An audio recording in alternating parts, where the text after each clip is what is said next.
तो हेलो दोस्तों, आज हम पढ़ने वाले हैं क्या इफेक्ट्स ऑफ इलेक्ट्रिक करंट का सेकंड लेक्चर।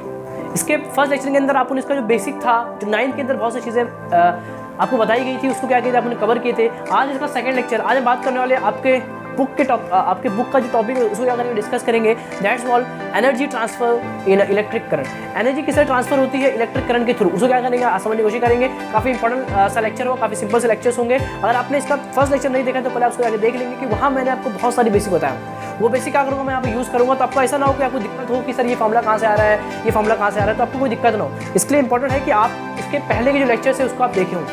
अगर आपने वो लेक्चर्स देखे हैं फिर आपको यहाँ पर कोई भी दिक्कत होने वाली नहीं है। समझ गए? तो कैसे आप सब एकदम बढ़िया कर रहे होंगे पढ़ाई, और आपको आई होप आपको मजा आ रहा होगा। इफेक्ट्स ऑफ इलेक्ट्रिक करंट के चैप्टर्स के अंदर अभी आपको बहुत कुछ बताने वाला हूँ। तो क्या करें, नोट करेंगे, एकदम बेहतरीन से लेक्चर होगा। चीज़ें आपको इन डिटेल बताई जाएगी, कोई भी दिक्कत होने वाली आपको नहीं है। सिर्फ आपको क्या करना है, चीज़ को नोट करते रहने का है और कुछ नहीं। तो स्टार्ट करते हैं आज का लेक्चर। और आज पढ़ने वाले हैं क्या energy transfer is in electric current. तो स्टार्ट करते हैं। तो आप देख पा रहे हैं कि मैं लिखा हूँ कि energy transfer in on electric current. Electric current के थ्रू किस तरह से एनर्जी ट्रांसफर होती है, उसको क्या करना है आपको समझना है। अभी तक आपने इतना बेसिक समझ लिया होगा कि जो फॉर्मूला ऑफ करंट होता है वो होता क्या है। करंट आपको मालूम क्या होगा, करंट क्या होता है, Q अपॉन T। अगर आपको मालूम हो तो क्या होता है, Q अपॉन T होता है, मतलब rate of flow of charge. Rate of flow of charge is called current. Time के साथ अगर चार्ज फ्लो होगा तो उसको हम क्या बोलेंगे, करंट बोलेंगे। किसी कंडक्टर के अंदर आपको मैं बताया था, अगर किसी कंडक्टर के अंदर अगर चार्ज फ्लो करेगा, किसी कंडक्टर के अंदर अगर चार्ज फ्लो करेगा तब क्या फ्लो होता है, करंट फ्लो होता है। तो करंट फ्लो होने के लिए इंपॉर्टेंट क्या है, चार्ज का फ्लो होना। ये सब चीज़ें आपको मालूम होगी। फिर मैंने बताया था पोटेंशियल डिफरेंस क्या होता है, सब मैंने आपको बताया था इसके पहले के लेक्चर्स के अंदर। तो वहाँ पे एक बार देख लेंगे ताकि आपको कोई भी दिक्कत ना हो। आई होप आपने वो लेक्चर्स देख लिया होगा। अब समझते हैं कि सर ये क्या है, energy transfer in on electric current. Electric current के थ्रू क्या एनर्जी ट्रांसफर होती है, क्या एनर्जी ट्रांसफर होती है इलेक्ट्रिक करंट के थ्रू। सिंपल देखो, समझना एकदम सिंपल। मैं क्या बोल रहा हूँ, एनर्जी ट्रांसफर ना, energy transfer in on electric current. Electric current के थ्रू क्या एनर्जी ट्रांसफर हो सकती है, क्या एनर्जी ट्रांसफर हो सकती है। हाँ सर बिल्कुल हो सकती है। देखो मैं क्या बोल रहा हूँ कि मान लो ये कोई इंस्ट्रूमेंट है। ये क्या कोई इंस्ट्रूमेंट, मतलब ये बल्ब हो सकता है, बल्ब आपका बल्ब हो सकता है, आपका फैन हो सकता है। आपका क्या, ये फैन है, कोई भी चीज़ हो सकता है। और यहाँ से आपने लगा दिए potential difference, that's called EMF. यहाँ पर आपको लगा दिए ईएमएफ। ये क्या आपका ईएमएफ है, जहाँ से करंट आएगा, that's called potential difference. Cell, battery, आपको मालूम है सेल होता है, बैटरी होता है, दैट्स कॉल्ड पोटेंशियल डिफरेंस। अगर पोटेंशियल डिफरेंस नहीं होगा तो करंट फ्लो नहीं करेगा, सबको मालूम है। इसका मतलब होता है हायर पोटेंशियल, इसका मतलब होता है लोअर पोटेंशियल। तो यहाँ से आपको मालूम प्लस से करंट निकलता है। करंट कहाँ से निकलता है, प्लस से निकलता है। Electron flows from minus two plus, current flows from plus two minus. Current कहाँ से निकलता है, प्लस से निकलता है, मतलब प्लस से फ्लो करता है। तो प्लस से करंट निकलेगा, इस तरह से करंट इसमें जाएगा। अब इसमें जब करंट जाएगा, ये आपका बल्ब है, ये आपका क्या बल्ब है, या आपका कोई क्या है, फैन है। तो एनर्जी ट्रांसफर करेगा। ये जो करंट है इसको क्या देगा, एनर्जी। क्या देगा इसको, एनर्जी देगा। क्या देगा इसको, एनर्जी देगा। उसी को बोलते हैं क्या, energy transfer in on electric current. Electric current के थ्रू किसी इंस्ट्रूमेंट के अंदर एनर्जी क्या करते हैं, आप ट्रांसफर करते हैं, that's called energy transfer in on electric current. समझ गए, कोई दिक्कत नहीं। तो आपकी बुक में जो डेफिनेशन देकर रखा है इसका, that's called power. Energy transfer, इसको समझना काफ़ी सिंपल टॉपिक है। एक होता है पावर। क्या होता है, एक पावर होता है। क्या होता है, पावर। सर पावर क्या है, सर पावर क्या है, पावर क्या है, पावर होता है, पावर मतलब क्या, पावर मतलब कि ये जो इंस्ट्रूमेंट है, ये जो बल्ब है, ये जो फैन है या फिर जो बल्ब है, पावर मतलब होता है, पहले समझे फॉर्मूला से आपको फील आएगा। पावर होता है W अपॉन टी। क्या होता है, W अपॉन टी होता है। क्या होता है, W अपॉन टी, मतलब कि the rate of flow of energy, the rate of flow of electrical energy. जो आपको मालूम है जो वर्क डन होता है, वर्क डन, इसका मतलब क्या होता है, वर्क डन। क्या होता है इसका मतलब, वर्क डन। आपको मालूम है दुनिया के अंदर जो जितनी एनर्जी होती है वो कहाँ से आती है। मैंने 11th के अंदर बताया था, आप 11th में तो हो नहीं, आप 9th के अंदर हो, 10th के अंदर हो, तो आपको मालूम होना चाहिए कि जो आपकी जो एनर्जी होती है वो कहाँ से आती है। एनर्जी, काइनेटिक एनर्जी, पोटेंशियल, कहाँ से आती है, energy come from work done. Energy कहाँ से आती है दुनिया के अंदर, जहाँ एनर्जी दुनिया के अंदर कहाँ से आती है, वर्क डन से आती है। कहाँ से आती है, वर्क डन। अगर वर्क डन होगा तो एनर्जी होगा, मतलब energy comes from what, work done. तो मैं वर्क डन को बोल सकता हूँ energy, and that energy is called electrical energy. यहाँ पर ये क्या है, ये एक इलेक्ट्रिकल एनर्जी है। ये इलेक्ट्रिकल क्या है, एक एनर्जी। तो electrical energy upon time is called power. तो पावर क्या होता है, it's a rate of flow of electrical energy. क्या होता है, देखो इसका डेफिनेशन क्या है, द रेट ऑफ, समझेंगे काफ़ी इंपॉर्टेंट है, the rate of flow of electrical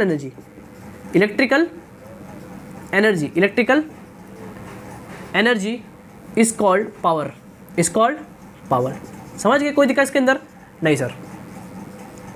तो पावर क्या होता है समझ गए कि द रेट मतलब होता है with respect to time, the rate of flow of electrical energy is called power, electric power, या इसको बोल सकते हैं इलेक्ट्रिक पावर। फॉर्मूला होता है P = W बेटा, W/T, मतलब टाइम के साथ कितना उसको एनर्जी मिल रही है। मतलब ये जो बल्ब लगा हुआ है, ये जो फैन लगा हुआ है, इसको टाइम के साथ जितना ज़्यादा एनर्जी मिलेगी उतना ज़्यादा पावर है, उतना ज़्यादा क्या उसका पावर है। समझ गए? ये एक इंस्ट्रूमेंट है, इसको आप क्या दे रहे हो, इलेक्ट्रिकल एनर्जी दे रहे हो। तो टाइम के साथ वो जितना ज़्यादा इलेक्ट्रिकल एनर्जी यूज़ करेगा, दैट्स कॉल्ड पावर। समझ गए? कोई दिक्कत नहीं सर, समझ गए? देखो अलग अलग आपको मालूम होगा, देखो थोड़ा सा अंडरस्टैंड करने की कोशिश करो, होता क्या आपको मालूम है। अलग अलग बल्ब आता है तो उसकी वजह वॉट लिखा रहता है, वॉट। पावर की जो होती है यूनिट, दैट्स कॉल्ड वॉट। क्या होती है इसकी यूनिट? वॉट होती है, what is a unit, of power. की क्या होती है यूनिट? वाट होती है। तो आपको मालूम है हर एक बल्ब के पीछे लिखा होता है कि 1.5 वॉट, 2.5 वॉट, 0 वॉट। ये इसका मतलब क्या? इसका मतलब कि वो टाइम के साथ इतनी ही एनर्जी ले सकता है, दैट्स कॉल्ड पावर। मतलब उसकी एबिलिटी इतनी ही है, समझ गए? कोई एक आपने बल्ब लेके आया, ये दो ए है और ये बी है, ये कोई दो बल्ब है। इसका देके रखा है, इसका पावर देके रखा है 2.0 वाट देके रखा है, और इसका देके रखा है 3.0 वाट। इसका मतलब सर, इसका मतलब क्या? इसका मतलब इसका वाट ज़्यादा है, मतलब कि इसकी एबिलिटी ऑफ इलेक्ट्रिकल एनर्जी ज़्यादा है। मतलब ये टाइम के साथ ज़्यादा एनर्जी क्या कर सकता है, ले सकता है। That's called what? पावर। और आपको मालूम है पावर जितना ज़्यादा होगा लाइट भी उतना ज़्यादा आएगा। आपको मालूम बोलते हैं, अब बोलते हैं कि इसको बंद रख दे भाई, इसका वाट ज़्यादा है। फैमिली के अंदर आप देखते हो कि बहुत सारे आपके बल्ब, जैसे यहाँ पर ये बल्ब लगा हुआ है, यहाँ पे बल्ब लगा हुआ है, तो हर एक बल्ब जो होता है वो अलग अलग वाट का होता है। जो जितना ज़्यादा वोट का होगा, उतना ज़्यादा क्या आएगा? Light bill. लाइट बिल आएगा, क्योंकि वो उतनी ज़्यादा एनर्जी क्या करेगा? यूज़ करेगा। देखो पावर इसके क्या है? डायरेक्टली है, मतलब जिसका पावर जितना ज़्यादा इलेक्ट्रिकल एनर्जी वो उतना ज़्यादा यूज़ करेगा, और जितना ज़्यादा वो इलेक्ट्रिकल एनर्जी यूज़ करेगा उतना ज़्यादा क्या आएगा? लाइट बिल आएगा। समझ गए? कोई दिक्कत नहीं। इसका मतलब इसका लाइट बिल ज़्यादा आएगा, इसका लाइट बिल क्या आएगा? कम आएगा। पावर मतलब पावर ज़्यादा, मतलब इलेक्ट्रिकल एनर्जी वो ज़्यादा क्या करेगा? यूज़ करेगा। समझ गए क्या होता है? समझ गए? तो जो पावर का फॉर्मूला क्या है? Electrical energy upon time, that's power मतलब W/T। और W आपका क्या? एनर्जी है, क्योंकि जितनी भी एनर्जी कहाँ से आती है? वर्क डन से आती है। तो वर्क डन को भी बोल सकता हूँ इलेक्ट्रिकल एनर्जी। यहाँ पर अपना जो वर्क डन है वो क्या? इलेक्ट्रिकल एनर्जी है, तो electrical energy upon time is called power. समझ गए? कोई दिक्कत नहीं सर। ये एग्जांपल मैंने लिया, पावर जितना ज़्यादा होगा लाइट बिल उतना ज़्यादा आएगा, क्योंकि पावर जितना ज़्यादा होगा वो उतना एनर्जी क्या करेगा? यूज़ करेगा, और जो जितना ज़्यादा एनर्जी यूज़ करेगा उतना ज़्यादा क्या आएगा? लाइट बिल आएगा। समझ गए? कोई दिक्कत नहीं सर। आपको फील आया होगा कि हाँ सर पावर ये होता है, आप समझ में आया कि पावर ये होता है। पावर मतलब होता है कि टाइम के साथ वो कितना ज़्यादा एनर्जी यूज़ कर रहा है। आपके घर में बहुत सारे इंस्ट्रूमेंट क्या होंगे? यूज़ हो रहे होंगे। तो कौन टाइम के साथ ज़्यादा यूज़ करता है? जैसे आपको मालूम AC जो है वो टाइम के साथ ज़्यादा एनर्जी यूज़ करता है, मतलब AC का पावर ज़्यादा है। अरे आ रहा है, पकड़ में आ रहा है कि नहीं? मैं क्या बोल रहा हूँ कि जो टाइम के साथ ज़्यादा एनर्जी यूज़ करता है दैट्स कॉल्ड पावर। जो टाइम के साथ ज़्यादा एनर्जी यूज़ करता है दैट्स कॉल्ड पावर। AC आपके घर में यूज़ हो रहा होगा, आपके घर में कूलर यूज़ हो रहा होगा, आपके घर में मोटर यूज़ होता है। मोटर जो पानी खींचता है दैट्स कॉल्ड मोटर। तो मोटर का जो पावर ज़्यादा होता है, बिकॉज ऑफ मोटर ज़्यादा एनर्जी क्या करता है? यूज़ करता है। AC आप घर में यूज़ करते हो, AC टाइम के साथ ज़्यादा एनर्जी लेता है, इसलिए उसका वॉट ज़्यादा है, उसका लाइट बिल ज़्यादा आता है। आया सर? पकड़ में आ गया कि टाइम के साथ जो जितनी ज़्यादा एनर्जी यूज़ करता है दैट्स कॉल्ड पावर। समझ गए? कोई दिक्कत नहीं सर। समझ गए? मज़ा एकदम? कोई दिक्कत नहीं सर। तो टाइम के साथ कोई कितनी ज़्यादा एनर्जी यूज़ कर सकता है दैट्स कॉल्ड पावर। एग्जाम्पल मैंने दिया, इसका मैंने बताया, इसका क्या है यूनिट मैंने बताया, फॉर्मूला क्या है? W/T with the formula. कोई दिक्कत इसके अंदर? आई होप आपको समझ में आया होगा, इसको नोट कर लेंगे। तो देखो जो फॉर्मूला पावर है वो क्या है आपका? W/T। क्या है? W/T है। समझ गए? Formula W/T is called power. तो आपका जो वर्क डन है, देखो क्या है फॉर्मूला? W/T। तो आपका जो वर्क डन है, जब आपका वर्क डन है उसके क्या होगी? इसकी यूनिट जूल होगी ना। क्या होती है वर्क डन यूनिट? क्या होती है? जूल होती है। और टाइम का सेकंड, तो जूल पर सेकंड ऑल्सो भी दी यूनिट। जूल पर सेकंड भी क्या होती है? यूनिट होती है किसकी? पावर की। इसी को हम बोलते हैं वाट। क्या बोलते हैं इसको? वाट बोलते हैं। वाट टाइप क्या बोलते हैं? वाट बोलते हैं। वाट लगाएंगे वाला। तो वाट क्या है? इसकी वाट भी यूनिट ऑफ पावर। ये आपको पेपर में आता है, एक वाट कितना। तो पावर की क्या होती है? यूनिट वाट होती है। कोई दिक्कत इसके अंदर नहीं सर। समझ गए? अब देखो पावर कितना W/T होता है। अब इसके बहुत सारे फॉर्मूले हैं, उसको क्या करते हैं हम? ड्राइव करते हैं। वो है क्या? देखो अपन जानते हैं, वी नो दैट कि जो W होता है, W, we know that V is equal to W upon Q, potential difference is equal to W upon Q, पढ़े थे इसके पहले लेक्चर के अंदर। V इज इक्वल टू मतलब potential difference W upon Q, एक चार्ज को एक जगह से एक जगह लाने के लिए जो वर्क डन करना पड़ता है, उस वर्क डन को उसके चार्ज से डिवाइड कर दो, दैट्स कॉल्ड पोटेंशियल डिफरेंस। एक चार्ज को एक जगह से एक जगह लाने के लिए जो वर्क डन करना पड़ता है, उस वर्क डन को डिवाइड कर दो उसके चार्ज से, दैट्स कॉल्ड पोटेंशियल डिफरेंस। मैंने बताया था इसके पहले के लेक्चर्स के अंदर। तो ये फॉर्मूला होता है W upon Q is wall potential difference. अच्छे से मैंने बताया था उसके फर्स्ट लेक्चर के अंदर, आप जाके देख सकते हो। तो ये फॉर्मूला था। अब यहाँ से मैं बोलूँ कि यहाँ से देखो, यहाँ से आपका W कितना होगा, W देखो V is equal to W upon Q, तो यहाँ से V इंटू Q कितना होगा, W कितना होगा, W होगा। तो जहाँ पर W है वहाँ मैं पुट कर दूंगा V इंटू Q, और नीचे क्या आ गया आपका, टाइम आ गया। कोई दिक्कत नहीं सर। फिर आपने पढ़े थे उस दिन कल ही, मतलब I अपॉन Q थी, I is equal to Q upon T, I is equal to Q upon T, I Q थी, मतलब I is equal to Q upon T। अब यहाँ अगर देखो आप तो Q अपॉन T दिख रहा है, Q अपॉन T को क्या मैं I लिख दूँ? हाँ सर बिल्कुल लिख सकते हो। देखो इसको मैंने क्या लिख दिया, क्या लिख दिया, I लिख दिया। Q अपॉन T क्या होता है, I होता है, इसको मैंने I लिख दिया। तो P का फॉर्मूला बन गया P is equal to VI, P is equal to VI बन गया formula, P is equal to VI मेरा बन गया फॉर्मूला, समझ गया। तो एक फॉर्मूला आपका बन गया P is equal to VI। कोई दिक्कत इसके अंदर नहीं सर। अब देखो, अब इससे भी बनेंगे दो फॉर्मूले और, इससे बनेंगे दो फॉर्मूले और। आपको मालूम है कि V is equal to IR होता है, हाँ सर मालूम है, V is equal to IR, Ohm's law, इसका law Ohm's law, V is equal to IR, V is equal to IR। तो जहाँ पर V है, जहाँ पर V है, वी कैन पुट IR, तो IR इंटू I क्या बन गया, क्या बन गया, देखो I स्क्वायर और बन गया R, मतलब P is equal to I square, क्या बन गया, P is equal to I square R। तो एक ये भी फॉर्मूला है और ये फॉर्मूला और बन जाएगा। देखो मैं यहाँ से बोलूँ कि यहाँ से V अपॉन R कितना होगा, I होगा ना। देखो जरा सिंपल एकदम, जो आपका यहाँ से जो आपका I कितना होगा, V अपॉन R कितना होगा, V अपॉन R होगा। देखो सिंपल, तो जहाँ I है वहाँ पुट करूँगा V upon R, V upon R, तो क्या बन गया V स्क्वायर बटे R, V स्क्वायर बटे R be the formula also be the power. तो पावर के बन गए तीन फॉर्मूले, एक ये, एक ये, एक ये। देखो एक तो तीन फॉर्मूले होते हैं पावर के, वो तीनों फॉर्मूले मैंने यहाँ पे लिख दिया। और एक फॉर्मूला होता है ये, चार फॉर्मूले हैं पावर के, इससे इनसे बनते हैं तीन फॉर्मूले, समझ गए। अच्छे से आपको आई होप आपको समझ में आया होगा। मैंने सिर्फ ये सब चीज़ों को यूज़ किया जो मैंने बताया था इसके पहले के लेक्चर्स के अंदर। तो आपने अगर देखा होगा तो आपको कोई भी दिक्कत नहीं हो रहा होगा, समझ गए। तो ये पूरे चीज़ें बनती हैं, ये आपको आना चाहिए, बहुत बेसिक चीज़ें, सो नोट कर लेंगे। तो अभी टॉपिक है that's name was joules law of heating. क्या है इसका नाम, जूल्स लॉ ऑफ हीटिंग। ये क्या sir, joules law of heating है। देखो बहुत सिंपल टॉपिक है, आप इसको पढ़ चुके हो, heating effects of electric current, heating effects of electric current. इसके बाद का टॉपिक है, दोनों सेम से टॉपिक है। देखो जूल्स लॉ ऑफ हीटिंग, इसका मतलब सर क्या है, जूल्स लॉ ऑफ हीटिंग है, साइंटिस्ट का नाम है जूल्स, और law of heating. Law of heating क्या बताया आपको, ये heating effects of electric current, ये टॉपिक समझना। Heating effects of electric current क्या होता है, सब थ्योरी है आगे से भी। Heating effects of electric current मतलब सर आपको मालूम है, heating effects of electric current मतलब किसी इलेक्ट्रिक करंट की वजह से, किसी इलेक्ट्रिक करंट की वजह से कोई इंस्ट्रूमेंट क्या होता है, गर्म होता है। सबको मालूम है, आपके घर में बहुत सारे आपको मालूम है, आप यूज़ करते हो, बल्ब यूज़ करते हो, you have to use bulb. और यहाँ से आपका फैन जुड़ा हुआ है, मतलब बहुत सारी चीज़ आप यूज़ करते हो आपके घर के अंदर। और ये आपका क्या पोटेंशियल डिफरेंस, आपका मेन बोर्ड है, स्विच बोर्ड, समझ गए। आपका मेन क्या, ये स्विच बोर्ड है, समझ गए। तो आपको मालूम है जब इसमें करंट आता है, that's called electric current, that's called electric current. तो उसकी वजह से ये जो इंस्ट्रूमेंट आप यूज़ कर रहे हो, आप जो बल्ब यूज़ कर रहे हो, वो क्या होता है, गर्म होता है, सबको मालूम है। तो हीटिंग इफेक्ट्स की वजह से ये बल्ब क्या हो गया, गर्म हो गया, that's called heating effects of electric current. इसी को हम क्या बोलते हैं, इसी को हम बोलते हैं क्या, heating effect of electric current. क्या बोलते हैं इसको, heating effects of electric current.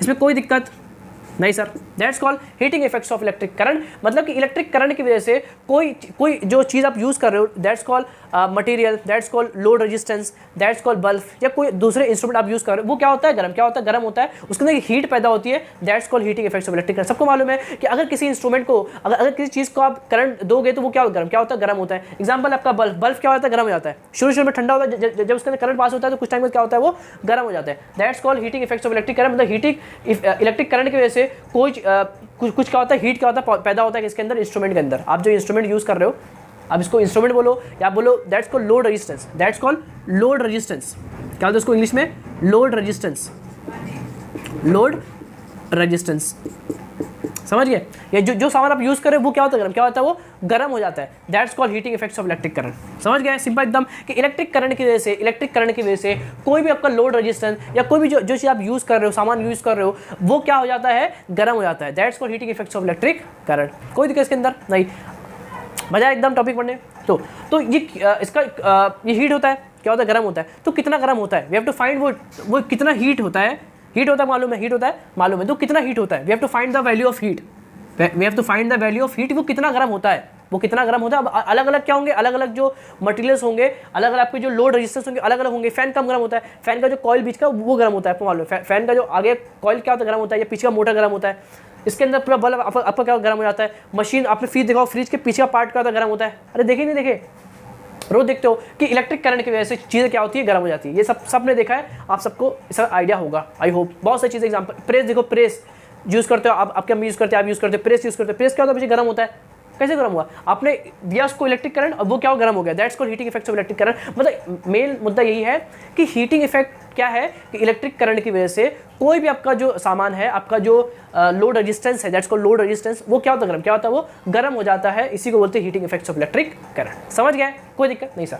तो कितना हीट होता है, वो हीट का क्या करना है अपने, we have to find the formula. आपको मालूम है heat is a form of energy, heat is a form of energy. Heat क्या है, heat is a form of energy, मालूम है आपको। Heat is a form of energy. Heat क्या होती है, हीट का एक तरह का, हीट कैप का ये फॉर्म ऑफ एनर्जी है। क्या ये form of energy, form of energy. Heat is a form of energy, ये एक एनर्जी होती है। क्या होती है, एक एनर्जी होती है।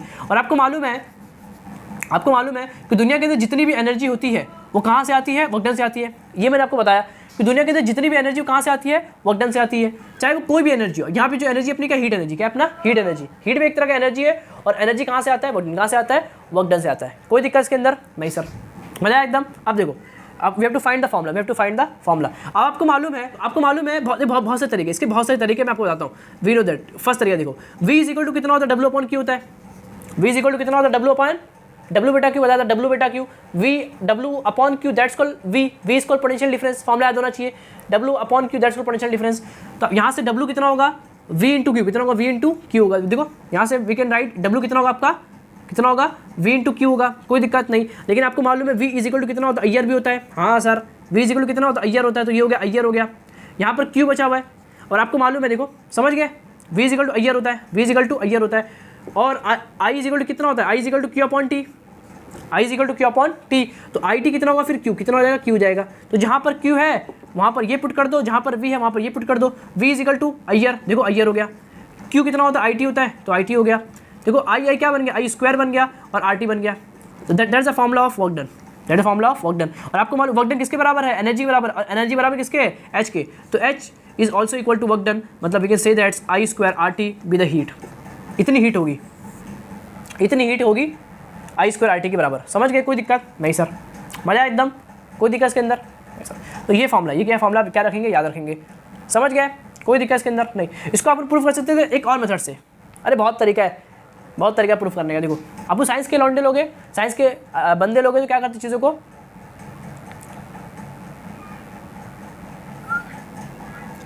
जो सेकंड तरीका है उससे आप we have to proof it, we have to proof it. Simple, देखो साइंस है, प्रूफ करने बहुत सारे तरीके, प्रूफ करने के बहुत सारे तरीके। एक आपकी बुक में इस तरह से किया हुआ है, आप याद रखेंगे, आपकी बुक में ऐसे आपको करना है। एक तरीका और है, एक तरीका और है, we have to find the work done. अपन जानते हैं पावर अभी निकाल, देखो power is equal to W upon T, ये पूरा अभी पढ़ के आए सर मेहनत से, उसको तो कोई यूज़ ही नहीं कर रहे। देखो पावर कितना होता है, W अपॉन T होता था, कोई दिक्कत नहीं। यहाँ से PT कितना होगा, फिर W कितना होगा, W होगा। देखो तो आपका W कितना होगा, PT कितना हो गया, PT हो गया।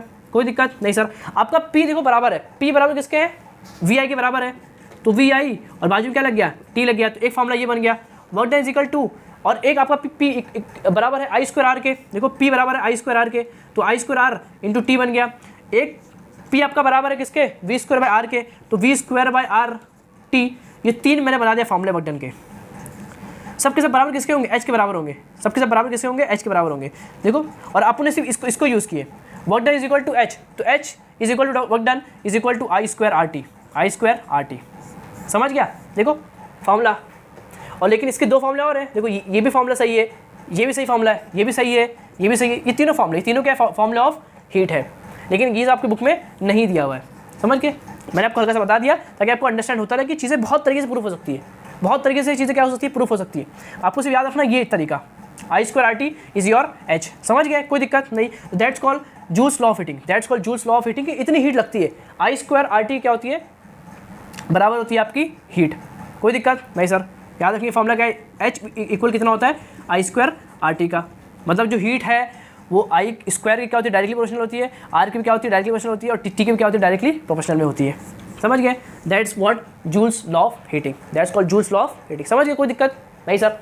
और ये होता है heating effects of electric current, ये मैंने आपको बता दिया, इसको याद रखेंगे, और ये सब मैंने आपको बताया नॉलेज के लिए, और ये सब आपने पढ़ चुके हैं। तो that's your concept of what joules law of heating. इसके बाद जो कंसेप्ट है वो आपके थ्योरी पार्ट, क्या आपका पूरा थ्योरी पार्ट है, उसको क्या कर लेते हल्का सा हम देख लेते।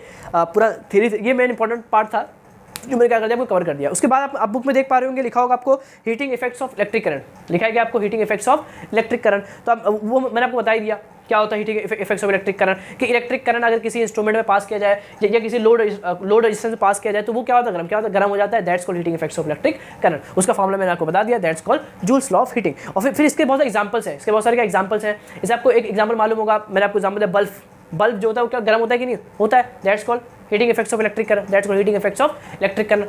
फिर मैंने आपको एग्जांपल दिया इस्त्री, आयरन आप यूज़ करते हो। आयरन क्या होता है, जब पहले जब कैसा एकदम होता है नॉर्मल टेम्परेचर पे होता है, ठंडा होता है काफ़ी, मतलब नॉर्मल टेम्परेचर पे इस्त्री होती है। फिर जब उसको चालू करते हो, बढ़ना चालू करते हो, तो उसके अंदर क्या जाता है, करंट जाता है, गोइंग फॉर्म करंट।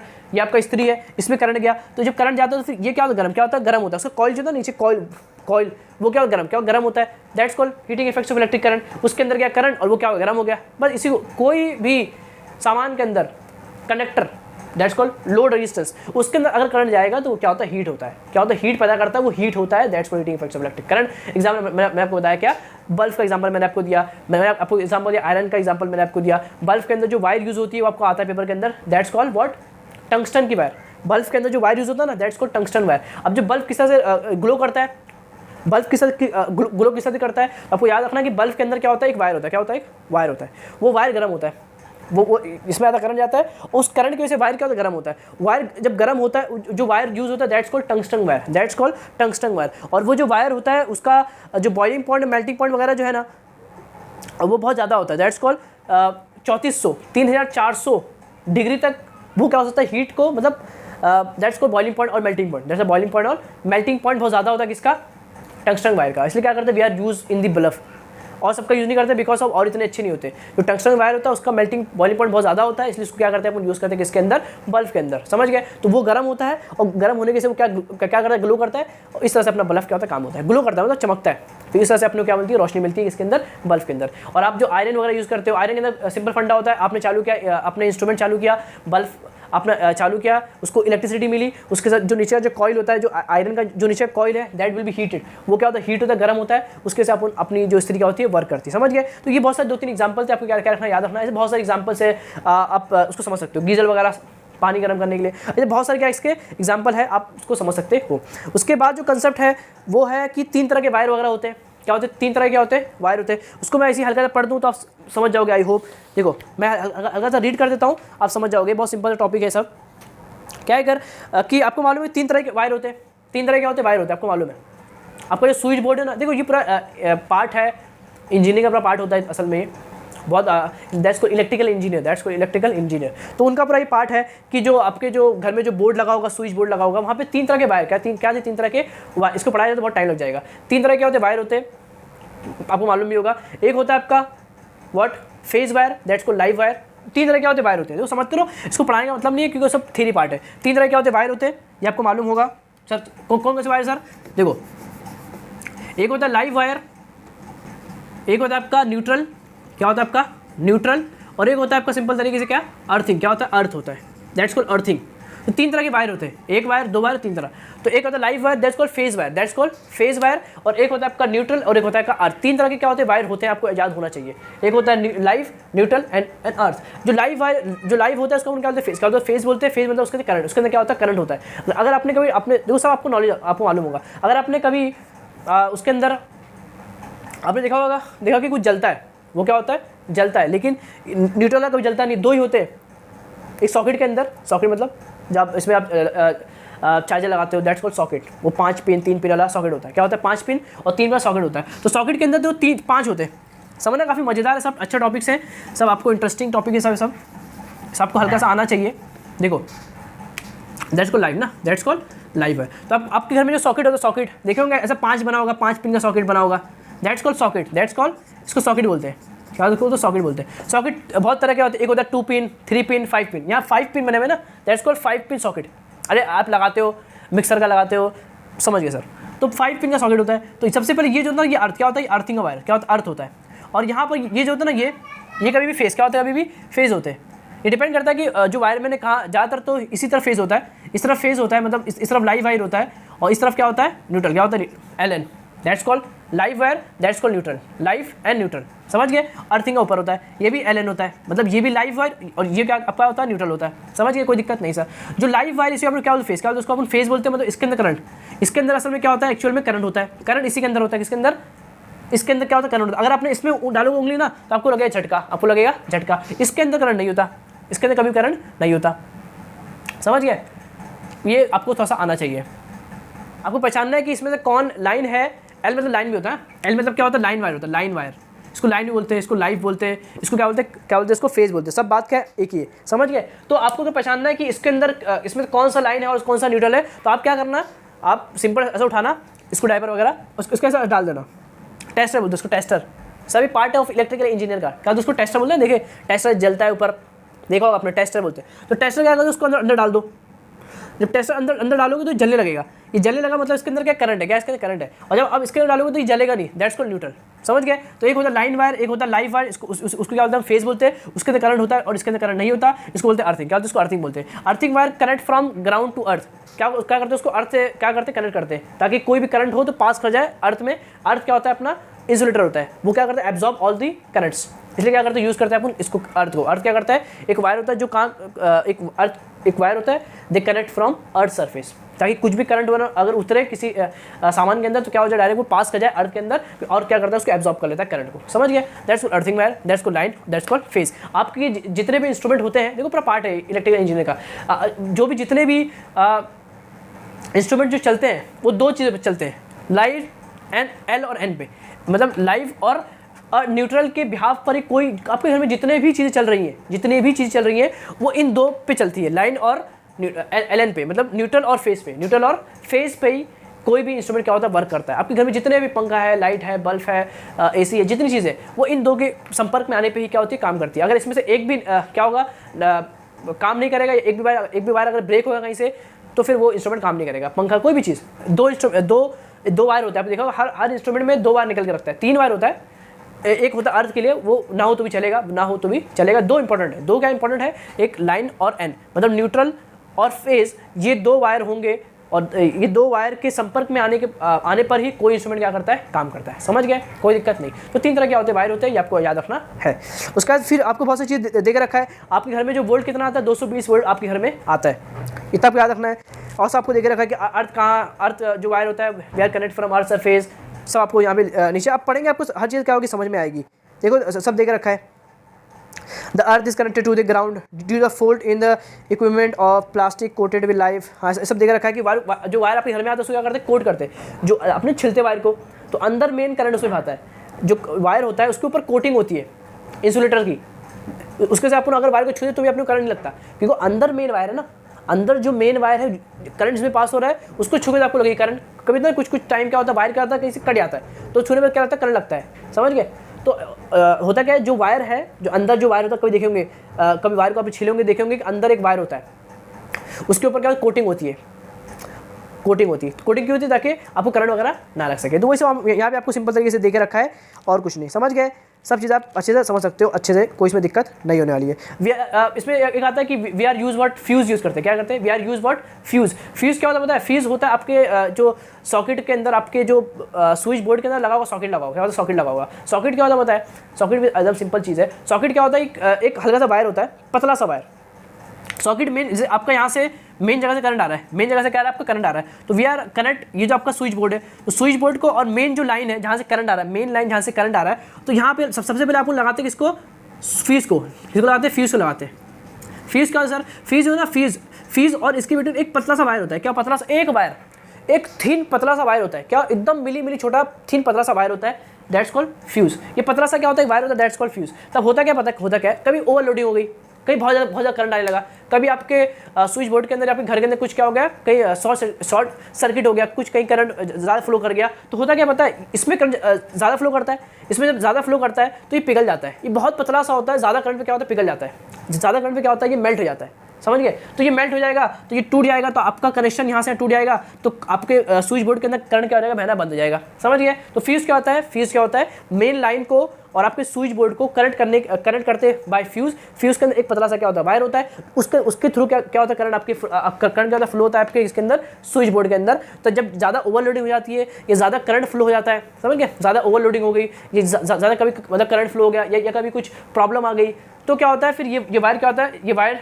पतला सा होता है, ज़्यादा टेम्परेचर की वजह से या आग लगने की वजह से ये क्या होता है, मेल्ट हो जाता है। और जब ये मेल्ट हो जाएगा तो ये कनेक्शन टूट जाएगा, और जब ये कनेक्शन टूट जाएगा तो यहाँ से यहाँ कोई करंट फ्लो नहीं करेगा, तो आपके घर में हादसा होगा, तो ये आपका जो मेन सर्किट क्या हो जाएगा, बंद हो जाएगा, तब तो आपका जो करंट फ्लो करना क्या रहेगा, बंद हो जाएगा। तो that's why we are use what, fuse use करते हैं। समझ गए, कोई दिक्कत नहीं। और फिर आपको ऐसा आता है कि कोई भी काम करते वक्त आप हाथों में क्या कीजिए, अच्छे से गल्स यूज़ कीजिए, लकड़ी वगैरह पर खड़े रहे, चप्पल वगैरह का क्या करें, यूज़ करें, ताकि आपको करंट वगैरह ना लग सके। तो आप पढ़ भी सकते हो, उसमें कोई दिक्कत आपको होने वाली नहीं है। समझ गए। तो इस तरह से आपका जो टॉपिक था आज का क्या होगा, अच्छी तरीके से खत्म हो गया। इसके बाद जो टॉपिक है that's what magnetic effects of electric current, और कुछ क्वेश्चन है उसको हम डिस्कस करेंगे नेक्स्ट लेक्चर के अंदर। समझ गए। तो इस तरह से आपका आज का टॉपिक क्या खत्म हो गया। मैंने बहुत सी चीज़ें क्या कर लिया, आपका कवर कर लिया एक लेक्चर के अंदर। अब आपको कोई भी दिक्कत नहीं होगी, उसको इसे नोट करेंगे। काफ़ी बड़ा लेक्चर हो गया, लेकिन क्या करेंगे, अच्छे से उसको समझेंगे। मैंने बहुत सारा नॉलेज आपको दे दिया।